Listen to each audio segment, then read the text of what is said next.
Hello नमस्कार दोस्तों। मैं रोहित मिश्रा आपके अपने परिवार ट्राई स्टार में स्वागत करता हूं। आप सब लोग कैसे हैं? उम्मीद है आप सभी लोग बहुत ही अच्छे होंगे। आज से हम शुरुआत करने वाले हैं आप लोगों के लिए फिजिक्स। आज से हम पढ़ने वाले हैं फिजिक्स, क्योंकि अगर हम बात करें हमारा भी करंट में बात करेंगे, रेलवे एग्जाम्स आने वाले हैं। रेलवे एग्जाम्स की बात करेंगे, रेलवे में बात करेंगे। जैसे ग्रुप डी की यदि हम बात करें, ग्रुप डी की बात करें, एनटीपीसी की बात करें, CBT2, और बात करेंगे रेलवे, यानी कि खासकर हमारे पास फोकस किस पर रहेगा? ग्रुप डी पर रहेगा। और साथ ही साथ मालूम SSC की बात करें, या फिर हम यूपी लेखपाल की बात करें, कांस्टेबल की बात करें, SI की बात करें, इन सब में कहीं ना कहीं साइंस का क्वेश्चन देखा जाता है। लेकिन सबसे ज़्यादा क्वेश्चन कहाँ देखा जाएगा? तो ग्रुप डी में देखा जाएगा। ठीक है, सबसे ज़्यादा क्वेश्चन कहाँ से पूछा जाएगा? तो ग्रुप डी में, क्योंकि SSC यूपी लेखपाल कांस्टेबल की बात करें तो इसमें क्वेश्चन साइंस के बहुत कम पूछे जाते हैं। लेकिन फोकस किस पर रहेगा? फोकस हमारा रहेगा ग्रुप डी पर। तो हम शुरुआत करेंगे फिजिक्स। फिजिक्स में सबसे पहला हम आज टॉपिक अपना उठाने वाले हैं। क्या? फिजिक्स में अपना पहला टॉपिक उठाएंगे हम कार्य ऊर्जा एवं शक्ति। कार्य ऊर्जा एवं शक्ति। तो अपना पहला टॉपिक क्या रहेगा? कार्य ऊर्जा एवं शक्ति। कार्य की बात करेंगे, इंग्लिश में बोलते हैं इसे वर्क बोलते हैं। ऊर्जा की बात करेंगे, इसे बोलते हैं एनर्जी बोलेंगे। और शक्ति की बात करेंगे, इसे क्या बोलते हैं? पावर। क्या बोलते हैं? पावर। यानी कि हमारा चैप्टर आज का रहने वाला है वर्क, एनर्जी एंड पावर।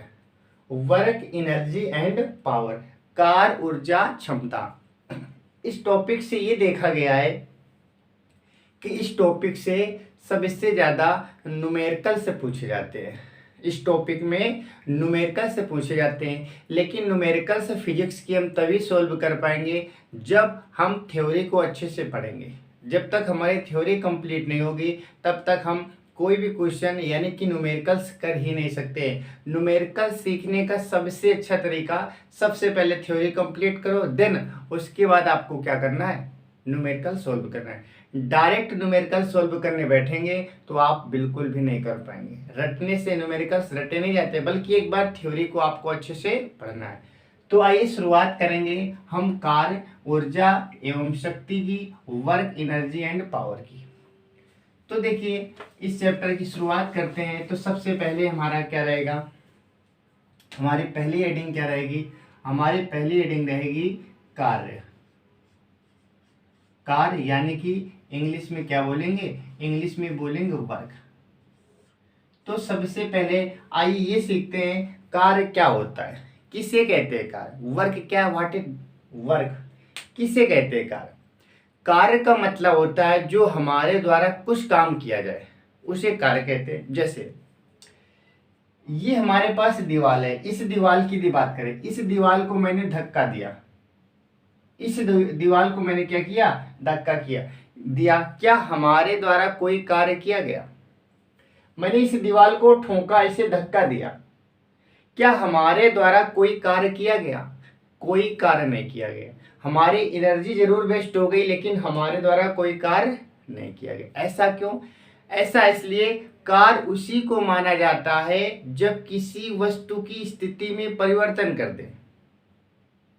किसी वस्तु की स्थिति में परिवर्तन कर दे, किसी दिशा में बल लगाए, लेकिन बल लगाए तो उस स्थिति में परिवर्तन भी आना चाहिए। इस दीवार को कितना भी फोर्स लगाएं, कितना भी धक्का लगाएं, कितना भी काम करें, ये दीवार अपनी जगह से हिल नहीं सकती। यानी कि इस पे हमारा कार्य होगा ही नहीं, क्योंकि कार्य की 3 स्थितियां होती हैं, वर्ग की 3 पोजीशन होती है। कौन कौन सी?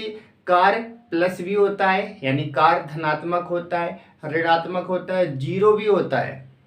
वर्क हमारा पॉजिटिव होता है, निगेटिव होता है और जीरो भी होता है।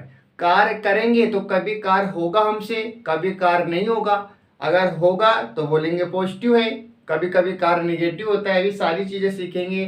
पॉजिटिव कब होगा, निगेटिव कब होगा, कार्य जीरो कब होगा, इसी को बोलते हैं कार्य जीरो। यानी इस पर हम कितना भी धक्का लगाएं, कितना भी इसे हम विस्थापित, इसे कितना भी हम क्या करें, धकेलने की कोशिश करें, लेकिन इस पर हमारा कार्य कैसा रहेगा, कार्य हमारा शून्य रहेगा, क्योंकि दीवार जहां पर थी वहीं पर अपनी जगह स्थित रहेगी, उसमें कोई परिवर्तन नहीं किया गया। तो बताइए ये क्या होता है, कार्य। यानी कि कार्य क्या है, कार्य का मतलब है किसी वस्तु की स्थिति में परिवर्तन कर देना। किसी वस्तु में जब बल लगाते हैं, जब उस पर धक्का करते हैं, तो वो स्थिति अपनी पोजीशन चेंज कर दे, वही हमारा क्या होता है, कार्य होता है। उसे क्या बोलेंगे, कार्य बोलेंगे। तो उम्मीद है ये चीज अभी समझ आई होगी कि कार्य क्या होता है। हमारे द्वारा जो भी कार्य किया जाता है, उसकी स्थिति में जो परिवर्तन हो जाता है, उसे हम क्या बोलते हैं, कार्य बोलते हैं। बताइए इतनी चीज आपको समझ आई या नहीं आई। कार्य किसे कहेंगे बताइए। यदि इसकी हम डिफिनीशन लिखना चाहें तो देखिए, हालांकि डिफिनीशन तो ठीक है लिखा देंगे, आपको कंसेप्ट सीखना है। कार्य कब होगा कब नहीं होगा भी कंसेप्ट सिखाएंगे। कार्य माइनस कब होगा, प्लस कब होगा, ये चीज आपको जरूर सीखनी है। तो अगर इसकी डिफिनीशन की बात करें, कार्य क्या होता है, जब किसी वस्तु को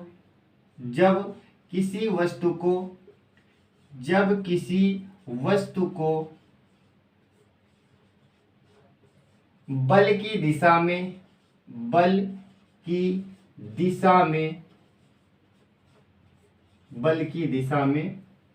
जब किसी वस्तु को बल की दिशा में क्या किया जाए, विस्थापित कर दिया जाए। क्या कर दिया जाए, विस्थापित कर दिया जाए।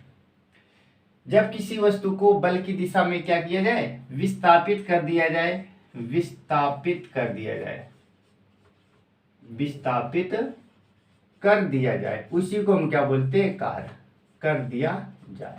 तो देखिए ये तो है डिफिनीशन, लेकिन इसका कंसेप्ट सीखेंगे। कार्य क्या होता है तो याद रखेंगे, कार्य का मतलब जब किसी वस्तु में, वो कोई भी वस्तु, ये दीवार भी तो एक वस्तु है, जब किसी वस्तु को बल की दिशा में, फोर्स की डायरेक्शन में विस्थापित किया जाए, यानी कि एक जगह से दूसरी जगह ले जाया जाए, वही क्या होता है, कार्य होता है। यानी कि इस दीवार में फोर्स लगाएंगे तो हमारा फोर्स वेस्ट रहेगा। कार्य हमारे द्वारा, हमारे फोर्स तो जरूर लगेगी, हमारी ताकत इस पर लगेगी, हमारी एनर्जी क्या होगी, वेस्ट होगी, लेकिन हमारे द्वारा कोई भी कार्य नहीं होगा, क्योंकि जब तक उस वस्तु को हम विस्थापित नहीं कर पाएंगे तो हमारे द्वारा कार्य होगा ही नहीं। ठीक है, तो कार्य की डिफिनीशन क्या रहेगी, जब किसी वस्तु को बल की दिशा में विस्थापित कर दिया जाता है, उसी को हम बोलते हैं कार्य। क्या बोलते हैं, कार्य। उम्मीद है कार्य समझ आया होगा, कार्य क्या है। अब इसके बाद समझेंगे कार्य की स्थिति के बारे में बात करेंगे, कि जो कार्य की स्थिति होती है, कार्य के प्रकार की बात करेंगे, या कार्य की जो स्थिति होती है, पोजीशन होती है, उसके बारे में हम क्या करेंगे, चर्चा करेंगे। तो याद रखना, कार्य 3 प्रकार का होगा। कार्य कितने प्रकार का होगा, 3 प्रकार का। कौन कौन सा, या तो कार्य हमारे पास पॉजिटिव होगा, या तो निगेटिव होगा, या तो जीरो होगा हमारे पास। ठीक है, पॉजिटिव का मतलब या तो हमारे पास धनात्मक होगा कार्य, या तो हमारे पास ऋणात्मक होगा, या तो धनात्मक, या तो ऋणात्मक, या तो हमारे पास क्या होगा, शून्य यानी कि जीरो होगा। तो कार्य की 3 स्थिति तो बनती है, या तो हमारे द्वारा कोई काम किया जाएगा तो उसका रिजल्ट अच्छा मिलेगा, या तो रिजल्ट अच्छा नहीं मिलेगा, या तो कोई काम होगा ही नहीं। या तो हमारे द्वारा कार्य माइनस होगा, या तो प्लस होगा, या तो जीरो होगा। अब माइनस कब होता है, प्लस कब होता है, जीरो कब होता है, इसके बारे में हम क्या करेंगे, चर्चा करेंगे। तो देखिए, यदि हम बात करें प्लस माइनस कब होता है, तो 3 स्थितियां होती हैं। क्या, हमारे पास थीटा के 3 मान रखेंगे। कौन कौन से मान रखेंगे, एक मान रखते हैं 0 डिग्री, एक रखते हैं हम कौन सा 90 डिग्री, और एक रखते हैं 180 डिग्री। 180 डिग्री। इस चीज को आपको डायरेक्ट याद करना है, लेकिन कैसे है उसको भी समझेंगे, कंसेप्ट सीखेंगे। यदि आपको पता है, साथ ही साथ यहाँ तक हमें डिफिनेशन इसकी याद हो गई, और ये बताया कि कार्य की 3 स्थितियां होती है, प्लस माइनस शून्य। तीन चीजें होती है। अब प्लस कब होता है, माइनस कब होता है, शून्य कब होता है, इसके बारे में भी हम क्या करेंगे, चर्चा करेंगे। तो देखिए सबसे पहले बात करेंगे कार्य की डिफिनीशन, समझ आ गई हमें। अच्छा, ये भी पूछा जाता है कि कार्य कैसी राशि है, तो याद रखेंगे कार्य कैसी राशि है, तो कार्य एक अदिश राशि है। आपको इस बात का भी ध्यान रखना है। क्वेश्चन पूछा जाता है कार्य कैसी राशि है, तो बताना है कार्य एक अदिश राशि है। कार्य कैसी राशि है, कार्य एक अदिश राशि है। अच्छा, इसके बाद इसके फॉर्मूले की बात करें, सूत्र इसका क्या होता है, तो F बराबर क्या होता है, कार्य की बात करें तो W बराबर, क्योंकि वर्क माने कार्य होता है, W बराबर क्या होता है, F into D. F into D, D को कहीं कहीं एस भी लिखा जाता है, ठीक है। तो सूत्र हमारे पास क्या बनता है, F बराबर W बराबर F इंटू डी। एक यहां से भी डिफिनीशन बनाई जा सकती है, क्या, कार्य किसे कहेंगे, वर्क किसे कहेंगे, किसी वस्तु पर लगाया गया बल और उसमें हुए विस्थापन के गुणनफल को हम क्या बोलते हैं, कार्य बोलते हैं, ठीक है। किसी वस्तु पर लगाया गया बल, उस पर हुआ विस्थापन के मल्टीपल को हम क्या बोलते हैं, वर्क बोलते हैं। तो यहाँ से आप डिफिनीशन भी बना सकते हैं। और कार्य कैसी राशि है, तो कार्य एक अदिश राशि है। बात करेंगे कभी कभी जब हमारे पास थीटा दिया जाएगा, यानी कि हमारे पास कोण दिया जाएगा, तो कोण के लिए आपको याद रखना सूत्र क्या बन जाता है, जब हमारे पास एंगल दिया जाए, जब कोण दिया जाए, कोण दिया जाए, तो आपको याद रखना सूत्र क्या बनता है, W बराबर बनता है FS cos थीटा या FD cos थीटा कह सकते हैं, क्योंकि मैंने अभी बताया कि S को D भी लिखा जाता है, ठीक है। तो जब भी हमारे पास वर्क में अगर एंगल दिया जाएगा, तो आपको याद रखना है W बराबर क्या होता है, FS cos थीटा होता है, ठीक है, cos थीटा होता है। अब यहाँ से हमारी चीजें क्लियर होंगी कि प्लस कब होगा, माइनस कब होगा, जीरो कब होगा, कहाँ से, इस cos थीटा से ही पता चलेगा। जब एंगल का मान एंगल का मान 0 रखेंगे तो क्या होगा, 90 रखेंगे तो क्या होगा, 180 रखेंगे तो क्या होगा, इसके लिए आपको इस फार्मूले को याद रखना है, ठीक है। अच्छा, इसके बाद में यदि हम बात करेंगे कार्य का मात्रक देख लेंगे, ठीक है, कार्य की राशि देख ली और कार्य का सूत्र देख लिया। अब कार्य के मात्रक की बात करें, इसका मात्रक क्या होता है, तो यदि मात्रक की बात करें तो कार्य का मात्रक की बात करेंगे, तो कार्य का मात्रक क्या होता है, जूल। क्या होता है, जूल, ठीक है। कार्य का मात्रक क्या होता है, जूल होता है, याद रखेंगे।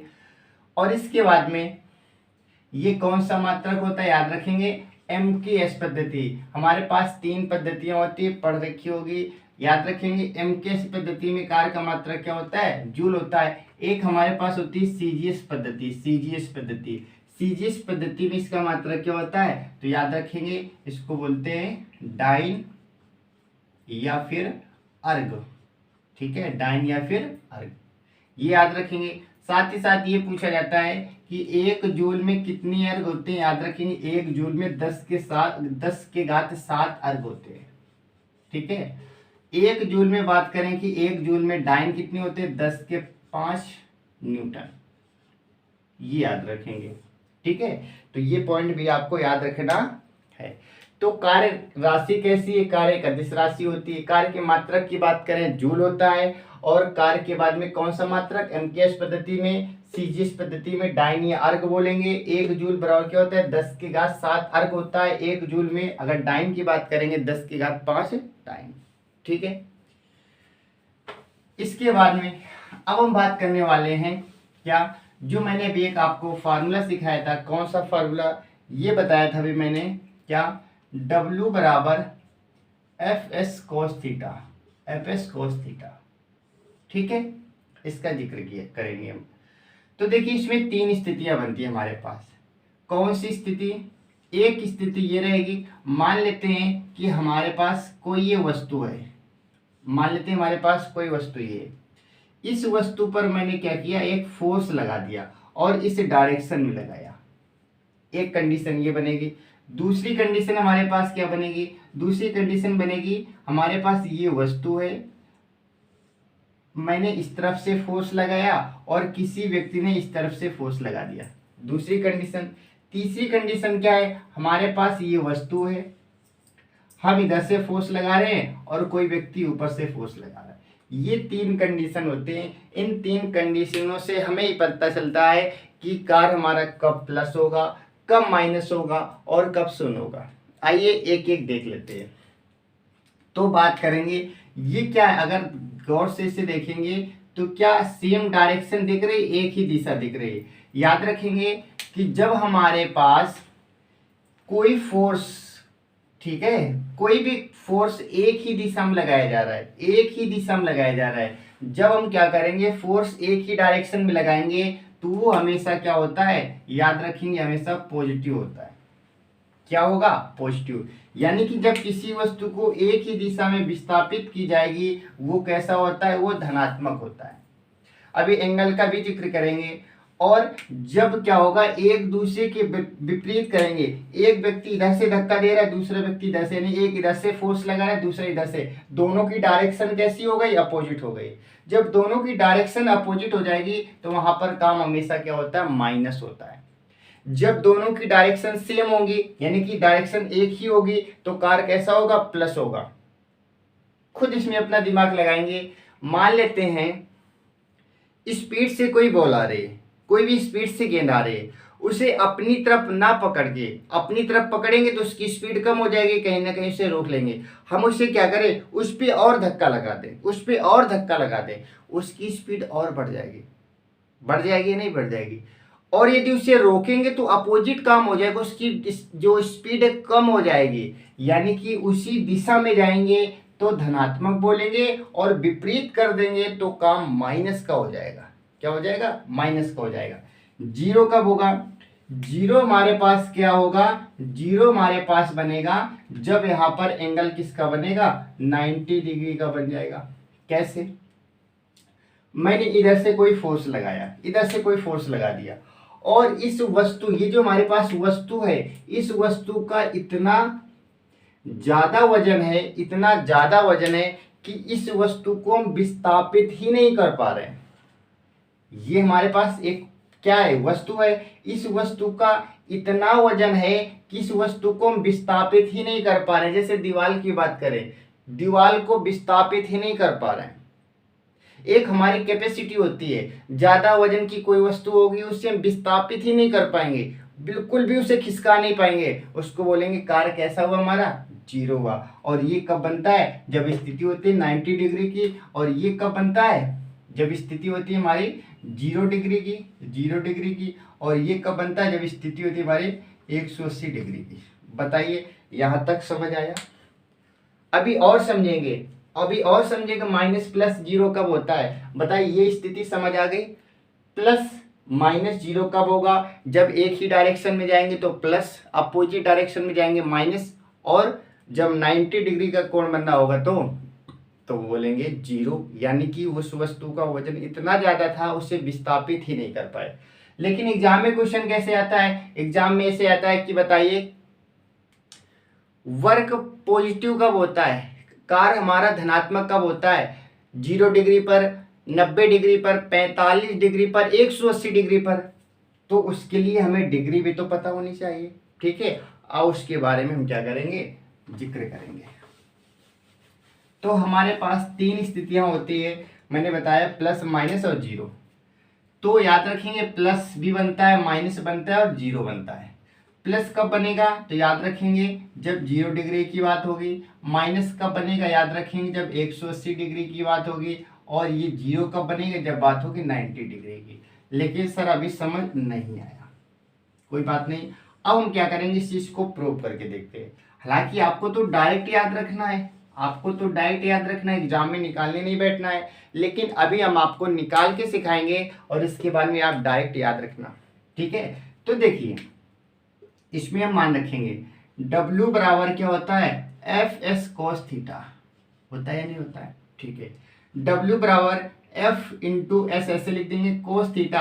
ये हमारे पास किसके मान है, ये हमारे पास यहाँ पर माने कोस थीटा के मान मानेंगे। और इसके लिए आपको मैथ में आनी चाहिए, मैथ में ट्रिग्नोमेट्री एक चैप्टर होता है त्रिकोणमिति, उसके बारे में थोड़ा सा ज्ञान होना चाहिए इस चैप्टर को पढ़ने के लिए। तो देखिए अगर cos थीटा का एक मान हम 0 लिख देते हैं, एक बार क्या करते हैं cos थीटा का मान क्या लिखे हैं 0 लिख दें। अगर यहाँ पर 0 लिखेंगे तो क्या लिखेंगे cos 0 डिग्री लिखेंगे। W बराबर एफ एस, cos 0 का मान क्या होता है, cos 0 का मान होता है 1।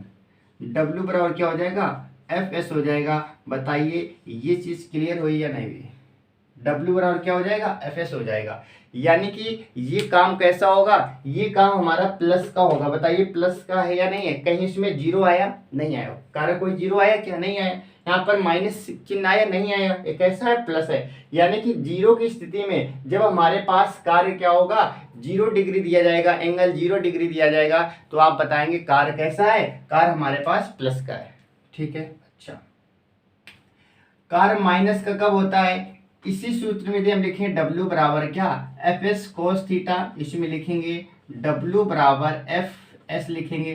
कोस थीटा के मान इस बार क्या लिखेंगे 180, अगर लिख दे कोस 180 डिग्री लिख दे तो लिखेंगे W बराबर क्या एफ एस कोस 180 का मान क्या होता है याद रखना -1 होता है। क्या होता है -1। W बराबर मल्टीप्लाई करेंगे तो बनेगा माइनस का एफ एस बनेगा। क्या बनेगा माइनस का एफ एस। बताइए यहाँ पर माइनस आ रहा है तो कार्य कैसा होगा निगेटिव होगा, होगा या नहीं होगा। ठीक है, तीसरी स्थिति की बात करें फिर से लिखेंगे W बराबर क्या F S cos theta. W बराबर F into S cos theta का मान क्या लिखेंगे 90 लिखेंगे, तो लिखेंगे कोस 90 डिग्री। तो बनेगा W बराबर क्या एफ एस कोस 90 डिग्री का मान क्या होता है 0। और जब 0 का मल्टीप्लाई किसी भी न करते तो वो क्या आता है हमेशा 0। बताइए यहाँ पर वर्ग क्या आया 0। तो उम्मीद है अब ये आपको समझ आया होगा। इसमें मैंने कई सारे तरीके बता दिए, प्लस कब होगा, माइनस कब होगा, 0 कब होगा, ऐसे प्रूव भी कर दिया। ठीक है, तो 0 में क्या होता है, 180 में क्या होता है, 90 में क्या होता है, ये सारी चीजें आपको याद रखना है। लेकिन आपको एग्जाम के हिसाब से ये चीजें निकालनी नहीं, मैंने केवल सिखाया है आपको बस ये याद रखना है, बस इतना याद रखना है, ये पॉइंट आपको याद रखना है, डायरेक्ट याद रखना। क्या पूछा जाए कि बताइए कार्य पॉजिटिव कब होता है यानी धनात्मक कब होता है, आप बताएंगे 0 डिग्री पर। कार्य माइनस कब होता है यानी कि ऋणात्मक कब होता है, आप बताएंगे 180 डिग्री पर। कार्य 0 कब होता है, आप बताएंगे 90 डिग्री पर। 0 90 तो आपको बताना है 0 डिग्री याद रखना है, 80 180 और 90। 0 में प्लस हो जाएगा 180, माइनस हो जाएगा 90 में क्या हो जाएगा 0। बस ये चीजें आपको याद रखनी है। ठीक है, और क्योंकि ये हमारे पास स्टार लगाए, क्यों, क्योंकि ये हमारे पास पूछा जाता है, ये डायरेक्ट पूछेगा। बताइए कार्य धनात्मक कब होगा, 4 ऑप्शन देगा डिग्री में। ठीक है, उसके लिए आपको याद रखना है। तो बताइए यहाँ तक चीजें क्लियर हो गई, क्या आपको ये पता चला कि कार्य क्या होता है, कब प्लस होगा, कब माइनस होगा, कब 0 होगा। उम्मीद है ये चीजें आपको समझ आए होंगे। ठीक है, थ्योरी पढ़ाने के बाद हम क्या करेंगे, इसके न्यूमेरिकल्स भी कराएंगे। थ्योरी जैसे कंप्लीट हो जाएगी तो इसके हम क्या कराएंगे न्यूमेरिकल्स कराएंगे, क्योंकि इसमें सबसे ज़्यादा क्या पूछे जाते हैं न्यूमेरिकल्स ही पूछे जाते हैं। ठीक है, तो आपको थ्योरी बहुत अच्छे से पढ़ना है, इसके बाद हम क्या करेंगे न्यूमेरिकल्स देखेंगे। ठीक है, इसके बाद में यदि हम बात करें कि हमारे पास कार्य समझ आया आपको, कार्य के बाद अब क्या आता है, कार्य के बाद पढ़ेंगे कार्य ऊर्जा। क्या पढ़ेंगे ऊर्जा यानी कि एनर्जी की बात करेंगे। ऊर्जा क्या होती है, ऊर्जा यानी कि एनर्जी। बताइए, हम लोग अक्सर कहा करते हैं हमारे पास बहुत एनर्जी है, उसके पास एनर्जी की कमी है, उसके पास ऊर्जा नहीं है। क्या होती है एनर्जी। ठीक है, तो एनर्जी की बात करेंगे तो एनर्जी का मतलब क्या होता है, किसी के पास एनर्जी कम है, किसी के पास एनर्जी ज़्यादा है, तो उससे फर्क क्या पड़ता है, उससे फर्क ये पड़ता है जिसके पास ज़्यादा एनर्जी होगी तो काम करने की क्षमता ज़्यादा होगी, और जिसके पास एनर्जी कम होगी तो काम करने की क्षमता भी क्या होगी कम। ठीक है, यानी कि डिपेंड्स, कोई भी काम करते हैं तो काम करने के लिए हमारे पास ऊर्जा होनी चाहिए, एनर्जी। यदि एनर्जी नहीं होगी तो हम कोई अच्छे से कार्य नहीं कर पाएंगे। कार्य करना तो छोड़ो, यदि हमारे अंदर एनर्जी नहीं होगी तो हम अपनी पढ़ाई भी नहीं कर सकते हैं, पढ़ाई मन ही नहीं लगेगा। यानी कि किसी भी काम को करने के लिए ऊर्जा का होना जरूरी है हमारे शरीर में। ठीक है, तो ऊर्जा किसे कहते हैं? तो ऊर्जा का मतलब होता है एनर्जी, कार्य करने की जो क्षमता होती है, कितनी आपके अंदर क्षमता है, आप काम कौन सा कर सकते हैं, कितने लेवल का कर सकते हैं। कोई आपको वजन उठाना है, आप कितना उठा सकते हैं, 20 किलो, 50 किलो, 100 किलो, ये डिपेंड करता है आपके पास कितनी एनर्जी है, आपके पास कितनी एनर्जी है। एक छोटा सा बच्चा, उससे कहा जाएगा कि अब 10 किलो उठाइए, और नहीं उठा पाएगा। क्यों? क्योंकि उसके शरीर में उतनी ऊर्जा ही नहीं है। आपसे कहा जाएगा आप आसानी से उठाएंगे, लेकिन यदि आपसे कहा जाएगा कि आप 100 किलो उठाइए, हो सकता है आपको दिक्कत हो। क्यों? क्योंकि हो सकता है आपके पास उतनी एनर्जी ना हो। तो एनर्जी होती क्या है? कार्य करने की क्षमता। आपके अंदर कितनी क्षमता है, वही आपकी एनर्जी कहलाती है। बताइए, एनर्जी पता चली। एनर्जी होती क्या है? कार्य करने की जो क्षमता होती है, कार्य करने की क्षमता, कार्य करने की क्षमता, कार्य करने की क्षमता को ही हम क्या बोलते हैं? एनर्जी बोलते हैं। ठीक है, कार्य करने की क्षमता को क्या बोलते हैं? एनर्जी। बताइए, एनर्जी समझ आया? एनर्जी सबके पास होती है। गर्मी में एनर्जी को लेने के लिए हम क्या पीते हैं? ग्लूकोन डी, ग्लूकोज पीते हैं। क्यों? एनर्जी की वजह से, एनर्जी बूस्ट हो जाए, कार्य अच्छे से कर पाए हम। ठीक है, तो ये समझ आया आपको कि एनर्जी क्या होती है, ऊर्जा क्या होती है, कार्य करने की जो क्षमता होती है उसको हम क्या बोलते हैं? ऊर्जा। अब ये ऊर्जा हमारी कई प्रकार की होती है, वो सारी ऊर्जा हमें क्या करनी, एक एक करके देखेंगे। ठीक है, अच्छा, हमारे द्वारा कार्य किया जाता है तो वो भी कई एक प्रकार की ऊर्जा होती है। आपने दो एग्जाम्पल बहुत अच्छे सुने होंगे जो कि हमारे एग्जाम के लिए सबसे महत्वपूर्ण है। गतिज ऊर्जा के बारे में आपने सुना होगा, स्थितिज ऊर्जा के बारे में सुना होगा। गतिज ऊर्जा क्या होती है, स्थितिज ऊर्जा क्या होती है, इसके बारे में पढ़ना है। तो आपसे ये पहला क्वेश्चन है कि आप ये बताइए, जो हमारे द्वारा कार्य किया जाता है उस ऊर्जा को हम किस नाम से जानते हैं?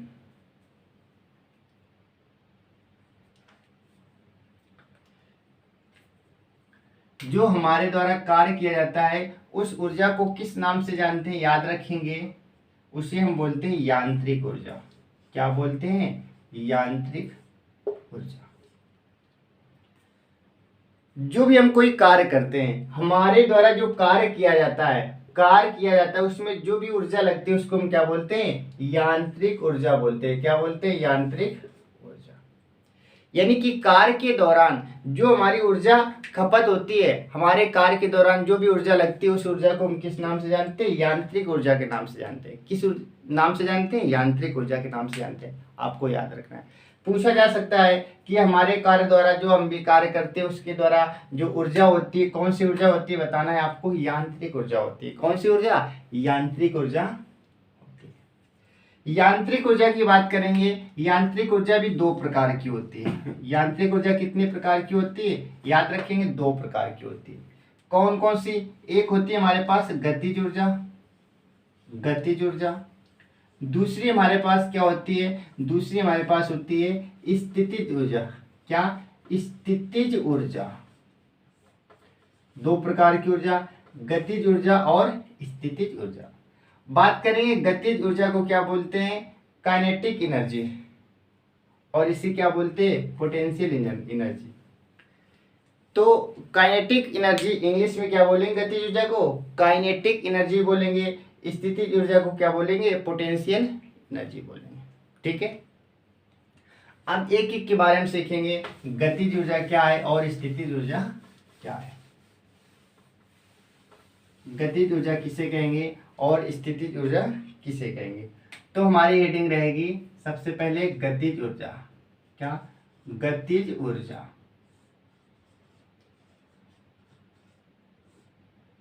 गतिज ऊर्जा, बताइए गतिज ऊर्जा क्या होता है? इसके नाम में ही छिपा हुआ है। गति के दौरान जो ऊर्जा लगती है उसे हम क्या बोलते हैं? गतिज ऊर्जा बोलते हैं। इंग्लिश में इसे लिख लेंगे क्या? Kinetic energy. Kinetic, kinetic energy English में क्या बोलते हैं? काइनेटिक एनर्जी बोलते हैं, यानी कि गतिज ऊर्जा। तो गतिज ऊर्जा क्या होती है? गति का मतलब होता है मोशन करना। गति का मतलब क्या हो, गति को इंग्लिश में क्या बोलते हैं, मोशन। गति क्या होती है, ये हमारा बोट क्या गति कर रहा है, नहीं कर रहा है। गति का मतलब होता है कि अपनी स्थिति को बदल देना, एक जगह से दूसरी जगह जाना। जैसे अभी हम खड़े हैं तो किसी प्रकार की कोई गति नहीं हो रही, जैसे ऐसे हम चलना शुरू करते हैं, इसी को बोलते हैं मोशन। अब हम गति करने लगे, क्या करने लगे, गति करने। तो गति क्या होती है, जो स्थिति में परिवर्तन आ जाए उसी को बोलते हैं गति। तो बताइए गतिज ऊर्जा क्या होगी, गति के दौरान जो ऊर्जा उत्पन्न होती है उसको हम क्या बोलते हैं, गतिज ऊर्जा बोलते हैं। यदि आप डिफिनीशन लिखना चाहें तो लिखेंगे गति के दौरान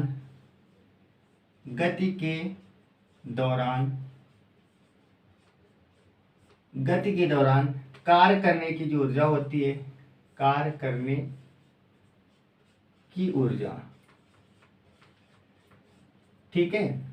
तो गतिज ऊर्जा क्या होती है, गति के दौरान जब आप मोशन कर रहे हैं उस समय आपके द्वारा जो भी कार्य किया जाएगा उसे हम बोलते हैं गतिज ऊर्जा। क्या बोलते हैं, गतिज ऊर्जा।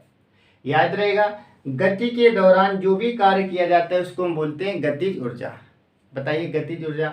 इसके एग्जाम्पल की आप बात कीजिए, एग्जाम्पल क्या हो सकता है, आप मोशन करते समय कौन कौन से काम करते हैं, वो सारे आपके एग्जाम्पल हो जाएंगे। बताइए मोशन के समय जो भी आप काम करते हैं वो क्या हो जाएगा, गतिज ऊर्जा। जैसे कि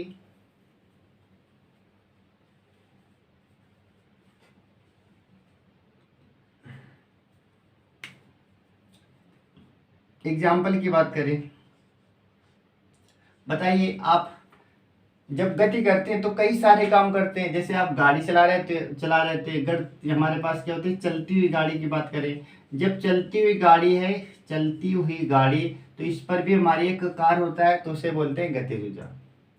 जैसे कोई लट्टू का काम हो रहा है तो लट्टू वाला एग्जाम्पल भी क्या हो जाएगा, इसका हो जाएगा।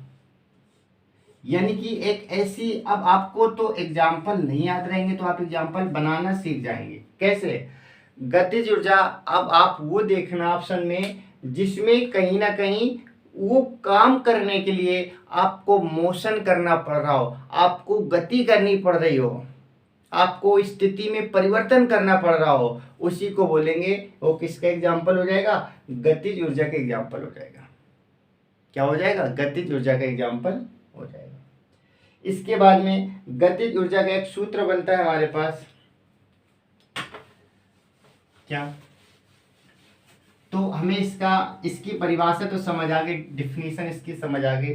बात करेंगे काइनेटिक एनर्जी का सूत्र क्या बनता है। काइनेटिक एनर्जी, यानी कि काइनेटिक एनर्जी को हम क्या बोलते हैं, के ई लिखते हैं। क्या लिखते हैं, के ई। काइनेटिक एनर्जी बराबर क्या होता है, हाफ एम बी स्क्वायर। ये कैसे आया, क्या आया, ठीक है, ये हम क्या करेंगे, इसका डेरिवेशन नहीं कराने वाले आप, क्योंकि टाइम हमारे पास कम है। हम क्या करेंगे, डायरेक्ट आपको याद कराएंगे। हाँ, हालांकि ये जरूर है कि बताएंगे इसमें कौन क्या होता है, क्योंकि डेरिवेशन में लगेगा समय, और समय को देखते हुए कम समय, क्योंकि तीनों साइंस पढ़नी है, तो हम क्या करेंगे, वो चीजें पढ़ेंगे जो हमारे एग्जाम में सीधे सीधे पूछी जाएंगी। तो डायरेक्ट आपसे पूछा जाता है गतिज ऊर्जा का फॉर्मूला बताइए, तो गतिज ऊर्जा का क्या होता है, के ई बराबर, यानी काइनेटिक एनर्जी बराबर हाफ एम बी स्क्वायर। जहां पर एम क्या होता है, एम हमारा रहेगा द्रव्यमान, और वी क्या रहने वाला है, वी हमारा यहाँ पर रहने वाला है वेग। क्या रहने वाला है, वेग। बताइए यहां तक की चीजें क्लियर हुई या नहीं हुई, गतिज ऊर्जा समझ आया आपको। गतिज ऊर्जा क्या, इसके फार्मूले तो पूछा ही जाता है, इससे संबंधित न्यूमेरिकल्स जरूर आता है, तो इसके जो भी थ्योरी हम पढ़ेंगे इसके न्यूमेरिकल्स आपको एक एक कराएंगे। न्यूमेरिकल्स में आपको डरने की कोई जरूरत नहीं, सारे न्यूमेरिकल्स आप बना पाएंगे, बशर्ते आप साथ में बने रहिए और थ्योरी को कंप्लीट कीजिए। जिस प्रकार से आपको समझाया जा रहा है आप कंसेप्ट को सीखिए, रटने की कोशिश तो बिल्कुल भी ना कीजिए, ठीक है। अच्छा, इसके बाद में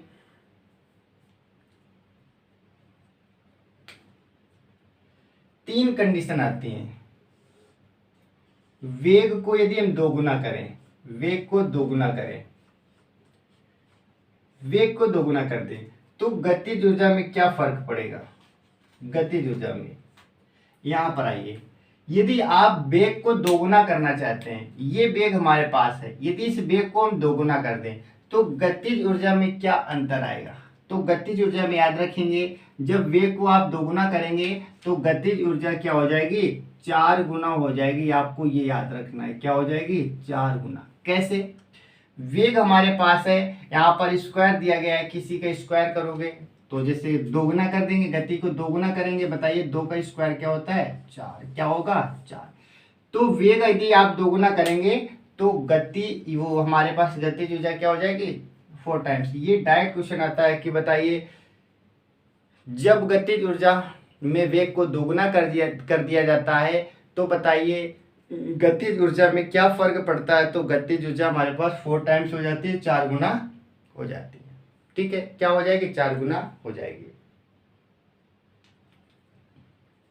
और दूसरा, यदि द्रव्यमान को दोगुना किया जाए, इस बार इसको दोगुना करना है, द्रव्यमान को दोगुना किया जाए, द्रव्यमान दोगुना किया जाए तो गतिज ऊर्जा में क्या होगा। तो याद रखेंगे, तब गतिज ऊर्जा में क्या होगा, तब गतिज ऊर्जा हमारे पास 2 गुना रहेगी। क्या रहेगी, 2 गुना। समझिए, जब इस द्रव्यमान को आप 2 गुना करेंगे तो गतिज ऊर्जा भी 2 गुना हो जाएगी, क्योंकि यहाँ पर m तो सिंगल आया है, यहाँ पर स्क्वायर था इसलिए 4 टाइम्स हो रहा था। तो यदि द्रव्यमान, यदि हम क्या करेंगे, द्रव्यमान इसको 2 गुना कर दें तो ये भी 2 गुना हो जाएगा। इसको यदि 2 गुना करेंगे तो ये भी क्या हो जाएगा, 2 गुना हो जाएगा। इस बात को भी आपको याद रखना है। तो बताइए यहां तक समझ आया या नहीं आया। इसके बाद में एक और देख लेंगे, संवेग को दोगुना करने पर गतिज ऊर्जा 4 गुना हो जाती है। यदि आप संवेग को दोगुना करेंगे, संवेग को दोगुना करेंगे तो गतिज ऊर्जा में क्या प्रभाव पड़ेगा। तो याद रखेंगे, गतिज ऊर्जा क्या हो जाएगी, 4 टाइम्स हो जाएगी, 4 गुना हो जाएगी। ये रिलेशन आपको डायरेक्ट याद रखना है। ठीक है, ये सबसे महत्वपूर्ण है, हमारे एग्जाम में डायरेक्ट पूछा जाता है। फिर से एक बार समझिए तीनों चीजें। हमारे पास गतिज ऊर्जा किसे कहते हैं, गति के दौरान जो भी ऊर्जा, जो भी कार्य करते हैं गतिज ऊर्जा बोलते हैं। सूत्र क्या होता है, काइनेटिक एनर्जी का होता है 1/2 mv², जहां पर m क्या होता है, द्रव्यमान होता है, v क्या होता है, वेग होता है। यदि आप वेग को दोगुना करेंगे तो गतिज ऊर्जा क्या हो जाएगी, 4 गुना हो जाएगी। वेग दोगुना करेंगे, गतिज ऊर्जा 4 गुना हो जाएगी। आप द्रव्यमान दोगुना करेंगे, गतिज ऊर्जा 2 गुना हो जाएगी। आप संवेग को दोगुना करेंगे तो हमारे पास गतिज ऊर्जा क्या हो जाएगी, 4 गुना हो जाएगी। संवेग क्या होता है, द्रव्यमान गुणा वेग को संवेग बोलते हैं। संवेग की बात करें, संवेग होता क्या है, संवेग क्या होगा, संवेग बोलते हैं द्रव्यमान, ठीक है, द्रव्यमान गुणा वेग को हम क्या बोलते हैं, संवेग बोलते हैं। द्रव्यमान गुणा वेग को हम क्या बोलते हैं, संवेग बोलते हैं। यदि आप द्रव्यमान यानी कि संवेग को दोगुना करेंगे, क्या करेंगे, इसको यदि आप दोगुना करेंगे तो गतिज ऊर्जा जो होगी ये क्या हो जाएगी, 4 गुना हो जाएगी। क्या हो जाएगी, 4 गुना हो जाएगी, क्योंकि वेग का मतलब क्या, v² भी कह सकते हैं, ऐसे आप समझ सकते हैं। ठीक है, तो द्रव्यमान क्या है हमारे पास, वेग हो जाएगा 4 टाइम्स। तो आपको डायरेक्ट याद रखना है क्या, एक बार फिर से समझेंगे। ये हमारे पास जो एक मैंने लिस्ट बनाई, इस लिस्ट को आपको बिल्कुल बारीकी से याद रखना है। ठीक है, इसको एक बार फिर से समझेंगे। ये तीनों कंडीशन याद रखना है, एक बार मेरे साथ आपको याद करना है। वेग दोगुना करेंगे आप तो गतिज ऊर्जा क्या हो जाएगी, 4 गुना। वेग को दोगुना करेंगे, गतिज ऊर्जा 4 गुना। संवेग को दोगुना करेंगे, गतिज ऊर्जा 4 गुना। यानी कि वेग को दोगुना करें तो 4 गुना हो जाएगी गतिज ऊर्जा, संवेग को दोगुना करेंगे तो भी 4 टाइम्स हो जाएगी, और यदि आप द्रव्यमान को दोगुना कर रहे हैं तो गतिज ऊर्जा 2 गुना ही रहेगी। द्रव्यमान की कंडीशन में 2 गुना रहेगी, और बाकी संवेग की बात करें या वेग की बात करें क्या रहेगी, 4 टाइम्स रहने वाली है। बताइए ये चीज आपको क्लियर हो गई या नहीं हो गई। उम्मीद है क्लास आपको समझ आ रही होगी, और अभी समझ नहीं आ रही क्योंकि हमें मालूम है इस चैप्टर में थ्योरी तो थोड़ी होती है, लेकिन इस चैप्टर के सबसे ज्यादा क्वेश्चन तो न्यूमेरिकल्स के आते हैं। तो न्यूमेरिकल्स तो आप सभी तभी सीख पाएंगे जब आप इस टॉपिक को पढ़ेंगे, इसकी थ्योरी पढ़ेंगे, इसका कंसेप्ट सीखेंगे। जब तक आप कंसेप्ट नहीं सीखेंगे, थ्योरी नहीं पढ़ेंगे, तो न्यूमेरिकल्स कैसे कर पाएंगे। और आप यकीन मानिए कि इस चैप्टर की थ्योरी पूरी तरह से कंप्लीट होगी और आपको याद होगी, पूरे कंसेप्ट आपको याद होंगे, साथ ही साथ न्यूमेरिकल्स आप सारे बना सकते हैं। यानी कि इस चैप्टर की कोई भी न्यूमेरिकल्स आए आपसे नहीं छूटने वाला, सारे आप न्यूमेरिकल्स कर पाएंगे, बस आप थ्योरी को हमारे साथ पढ़ते रहेंगे। तो बताइए गतिज ऊर्जा आपको समझ आया या नहीं आया? आया तो अब चलेंगे आगे। अगला हमारे पास क्या आता है? स्थितिज ऊर्जा। स्थितिज ऊर्जा, गतिज के बाद में क्या होता है? स्थितिज ऊर्जा। ठीक है, साथ ही साथ इसकी प्रैक्टिस कराई जाएगी, आप इस चीज की बिल्कुल भी चिंता ना करें, इसकी प्रैक्टिस भी कराई जाएगी। स्थितिज ऊर्जा, स्थितिज ऊर्जा होती क्या है? स्थिति का मतलब होता है जब कोई चीज स्थित होती, एक जगह होती है और उस, यानी कि विरामावस्था आप कह सकते हैं, और उसमें यदि आप कोई कार्य करते हैं, स्थिति के दौरान यदि आप कोई कार्य करेंगे, उसे बोलते हैं हम स्थितिज ऊर्जा।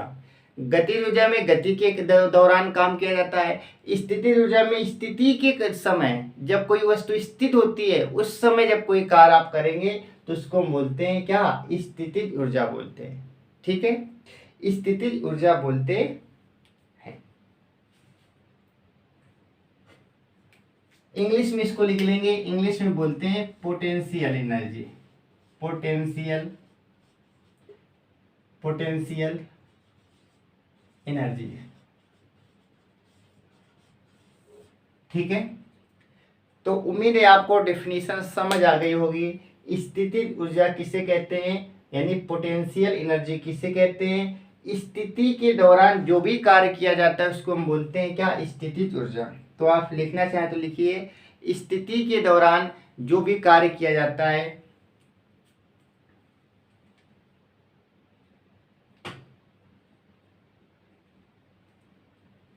ठीक है, आप इसमें लिख सकते हैं कि स्थिति के दौरान जो भी कार्य किया जाता है उसे हम बोलते हैं स्थितिज ऊर्जा, या इसमें कोई परिवर्तन किया जाता है उसको हम क्या बोलते हैं? स्थिति। यानी इसकी स्थिति को परिवर्तित कर देना, इसकी स्थिति को यदि आप परिवर्तित कर रहे हैं वहां पर बोलेंगे कौन सी एनर्जी होगी? इस तो हमारे पास हो जाएगी स्थितिज ऊर्जा। ठीक है, इसमें सूत्र क्या होता है इसका? याद रखेंगे, W बराबर होता है mgh। mgh क्या सूत्र याद रखेंगे? W बराबर mgh।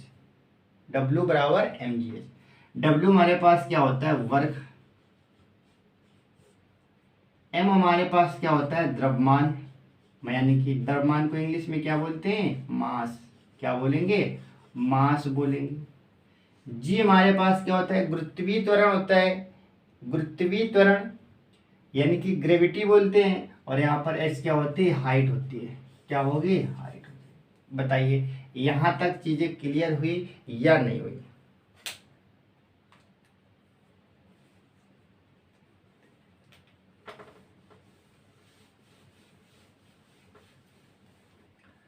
इसके उदाहरण की बात करें, एग्जाम्पल की बात करें, जैसे पहाड़ में जमा हुआ पानी, पहाड़ में जमा पानी, जमा पानी, छत में कोई लड़का खड़ा हुआ है, छत में खड़ा लड़का। ठीक है, और सारे एग्जाम्पल हो सकते हैं, आपको तो कंसेप्ट सीखना है। स्थिति क्या होती है? पहाड़ में कोई पानी जमा हुआ है, ठीक है, अब उस पानी को वहां से हटाया गया, यानी कि वो पानी वहां से चलने लगा, तो क्या उसकी स्थिति बदल गई या नहीं बदल गई? स्थिति बदली, इसी को बोलते हैं स्थितिज ऊर्जा। छत में कोई लड़का खड़ा है, वो खड़ा, इसका मतलब विरामावस्था में उसकी स्थिति है, वहां से चलना प्रारंभ कर देता है।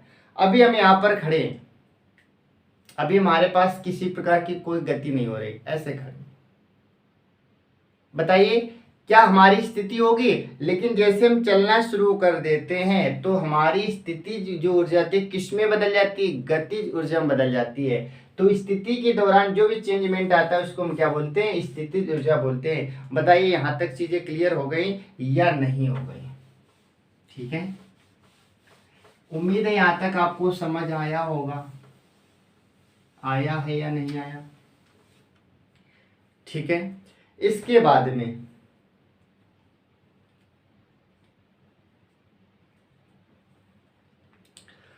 अब हम बात करेंगे जो हमारा अभी आज मैंने क्या सीखा, कार्य सीखा, कार्य किसे कहते हैं, वर्क किसे कहते हैं। फिर मैंने एनर्जी के बारे में आपको बताया, ऊर्जा क्या होती है। इसके बाद में बाकी इसका जो शेष बचा ये हम क्या करेंगे, अपने अगले लेक्चर में करेंगे, अपने अगले वीडियो में, यानी कि नेक्स्ट वीडियो में हम थ्योरी को कंप्लीट कर देंगे। ये आज की अपनी पहली क्लास थी और अगली क्लास में थ्योरी कंप्लीट हो जाएगी और थ्योरी कंप्लीट होने के बाद आपको न्यूमेरिकल्स कराए जाएंगे, साथ ही साथ इसके क्वेश्चन भी कराए जाएंगे।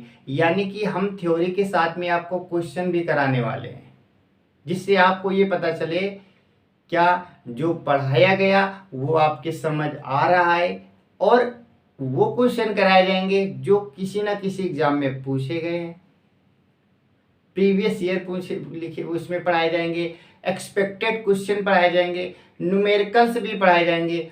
आपको केवल और केवल क्या करना है, ध्यान से हमारे साथ जुड़े रहना है और आपको अच्छी से अच्छी चीज़ें आपको प्रोवाइड कराई जाएंगी, बेस्ट कंटेंट दिया जाएगा। कंटेंट में किसी चीज़ की कमी नहीं आएगी, क्वालिटी रहेगी कंटेंट में।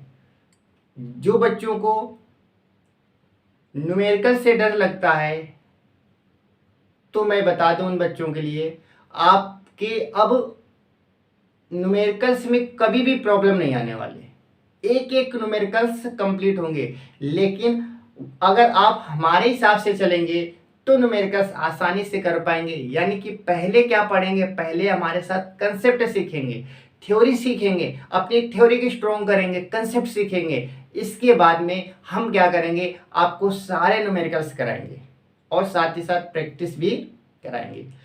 तो ये जो आपके लिए एफर्ट लगाया जा रहा है, आपके लिए देखो, मैं मैथ भी पढ़ाता हूँ, आपको रीजनिंग पढ़ाता हूँ, पॉलिटी क्लास देता हूँ, स्टैटिक जीके देता हूँ, और मुझे लगा कहीं ना कहीं आपको फिजिक्स की भी ज़रूरत है, क्योंकि रेलवे एग्ज़ाम आने वाला है, ग्रुप डी, आपको साइंस की ज़रूरत है। तो ये कोशिश आपके लिए की जा रही है, ये मेहनत आपके लिए की जा रही है। तो आपका भी कर्तव्य बनता है कि ज़्यादा से ज़्यादा लोगों पर क्या कीजिए, शेयर कीजिए। अगर आपको मेहनत अच्छी लग रही है तो आप शेयर ज़रूर कीजिए, साथ ही साथ लाइक जरूर कीजिए, जिससे हमें ये पता चले क्या जो मेहनत की जा रही है आपको समझ आ रहा है या नहीं आ रहा है। साथ ही साथ क्या करना है, आपको अपने दोस्तों के साथ में क्या करना है, आपने जो बच्चे, कुछ ऐसे बच्चे होते हैं जो हमारा क्या करते हैं, वीडियो को तो देखते हैं, साथ ही साथ वो सब्सक्राइब नहीं करते हैं, तो सब्सक्राइब जरूर कीजिए और बेल आइकन पर प्रेस कीजिए, जिससे नोटिफिकेशन आपके पास पहुंचती रहेगी। ठीक है, और अगर किसी भी प्रकार का कोई सुझाव है तो आप कमेंट बॉक्स में क्या कर सकते हैं, वो पिन कर सकते हैं, आप कमेंट बॉक्स में लिख सकते हैं। और अगले लेक्चर में उस चीज़ पे क्या किया जाएगा, जो भी आप लिखेंगे, जो भी आपकी क्वेरी होंगी तो उसका आंसर दिया जाएगा। साथ ही साथ जिन बच्चों को किसी भी सब्जेक्ट में अगर प्रॉब्लम है तो हमारे व्हाट्सएप नंबर पर आप डायरेक्ट क्या कर सकते हैं, मैसेज कर सकते हैं, आपको उसका रिप्लाई दिया जाएगा। तो वो नंबर हमारे पास है 7525005517, ये अपना व्हाट्सएप नंबर है। अगला नंबर है, ये अपने दो व्हाट्सएप नंबर है जो पर्सनल नंबर है। आपको किसी भी सब्जेक्ट में किसी चीज़ को लेकर अगर डाउट है तो आप पूछ सकते हैं, आपका उसका सलूशन जरूर मिलेगा। तो अगर आप बताइए कि क्लास कैसी लगी, अगर क्लास अच्छी लगी तो अपने दोस्तों के साथ में शेयर जरूर करें। इन्हीं शब्दों के साथ में आज हम क्या करेंगे, अपनी वाणी को विराम देंगे और इसके बाद में हम आपसे मिलेंगे अपनी अगली क्लास में, और इस चैप्टर को अगली क्लास में पूरे तरह से कंप्लीट करेंगे। तो आज के लिए धन्यवाद, बाय बाय, टेक केयर।